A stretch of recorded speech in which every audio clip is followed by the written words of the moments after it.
દેવભૂમિ દ્વારકા જિલ્લાના જામકલ્યાણપુર તાલુકાના પાનેલી ગામે એક કોમી એકતાભરી નવરાત્રી ગરબીનું આયોજન કરવામાં આવ્યું છે।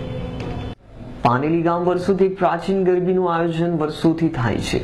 આ ગરબી ખાસ મહત્વ ધરાવતી ગરબી છે, કેમ કે આ ગામમાં વર્ષોથી એક જ ગરબી થાય છે અને હિન્દુ મુસ્લિમ ભાઈ બહેનો આ ગરબીમાં સામેલ થાય એક હિન્દુ મુસ્લિમ એકતાનું અનોખું ઉદાહરણ પૂરું પાડે છે।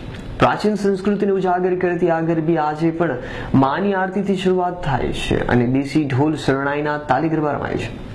અનેક સમાજ સાથે વસવાટ કરતા આ ગામમાં દરેક સમાજના આગેવાનો હાજર રહી ખેલાયાનો ઉત્સાહ વધારે છે। દેશી ઢોલ શરણાઈના તાલે મણિયાર રાસ તેમજ ચાબકી તથા ડોકા રાસ જૂની સંસ્કૃતિ મુજબ ચાલતા રાસની રમઝટ જોવા લાયક છે।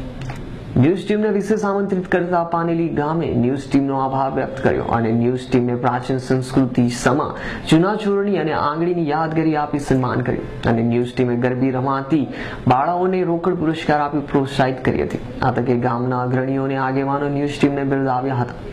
નાની વસ્તી ધરાવતા આ ગામની અનેક બાબતો એવા ગામમાં તમામ પ્રાથમિક સુવિધા ઉપલબ્ધ છે। આ ગરબીનું તમામ કાર્યક્રમ માટે પ્રાથમિક શાળાના શિક્ષકો શિહાર મહેશભાઈ તથા પરમાર મનીષભાઈ જેની ખૂબ મહેનતથી કરવામાં આવ્યું હતું અને જ્ઞાતિ અને આ ગામના વસવાટ કરતા હોય અને ગામના દરેક તહેવારો લોકો સાથે હળી મળીને ઉજવે છે। ત્યારે પાવન નવરાત્રીના પ્રસંગે ગામ પર માતાજીની અસીમ કૃપા વરસતી રહી છે। પાનેલી ગામે વર્ષોથી પરંપરાગત સાંસ્કૃતિક મુજબ એક ગરબી થાય છે। કેમેરામેન પરેશ મકવાણા સાથે ધર્મેન્દ્ર ઉપાધ્યાયનો રિપોર્ટ દ્વારકા।